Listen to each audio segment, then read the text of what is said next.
2, Waging War. Sun Tzu said, "In the operations of war, where there are in the field 1,000 swift chariots, as many heavy chariots, and 100,000 mail-clad soldiers with provisions enough to carry them 1,000 li, the expenditure at home and at the front, including entertainment of guests, small items such as glue and paint, and sums spent on chariots and armor, will reach the total of 1,000 ounces of silver per day. Such is the cost of raising an army of 100,000 men."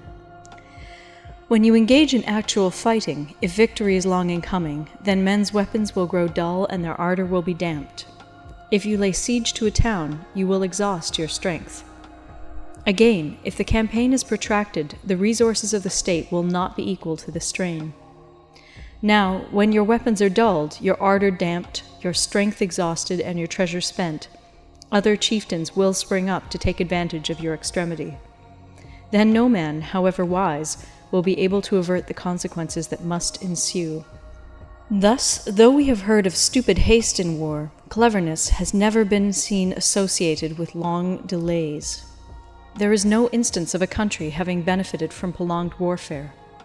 It is only one who is thoroughly acquainted with the evils of war that can thoroughly understand the profitable way of carrying it on. The skillful soldier does not raise a second levy. Neither are his supply wagons loaded more than twice. Bring war material with you from home, but forage on the enemy.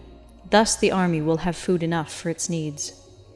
Poverty of the state exchequer causes an army to be maintained by contributions from a distance. Contributing to maintain an army at a distance causes the people to be impoverished. On the other hand, the proximity of an army causes prices to go up, and high prices cause the people's substance to be drained away.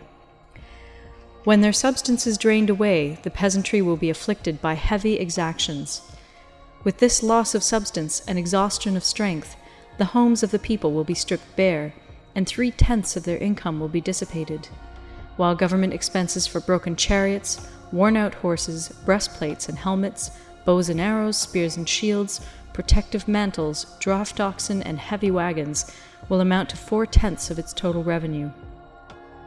Hence, a wise general makes a point of foraging on the enemy. 1 cartload of the enemy's provisions is equivalent to 20 of one's own, and likewise a single picul of his provender is equivalent to 20 from one's own store. Now, in order to kill the enemy, our men must be roused to anger. That there may be advantage from defeating the enemy, they must have their rewards.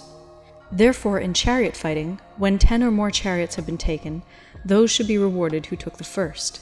Our own flags should be substituted for those of the enemy, and their chariots mingled and used in conjunction with ours. The captured soldiers should be kindly treated and kept. This is called using the conquered foe to augment one's own strength.